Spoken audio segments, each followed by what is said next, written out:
Muy buenas noches, querido presidente Franco, público presente de esta gran ciudad, nuestra querida presidente Franco. Muy buenas noches a la buena gente. En nombre de la Asociación de Músicos del Alto del Paraná, AIMAP, estamos presentes hoy para ofrecer nuestras canciones y agradeciendo a la comisión organizadora por darnos este espacio para brindar nuestras canciones, nuestra música paraguaya, para demostrar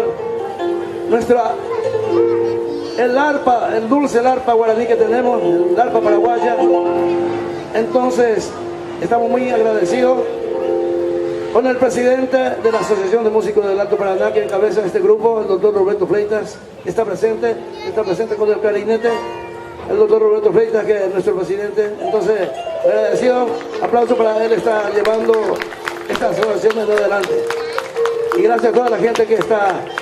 Sí, bueno, vamos a despedir con dos canciones y diciendo a la buena gente organizadora, muchísimas gracias. Bueno.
Adiós, lucero morada, adiós, lucero morada.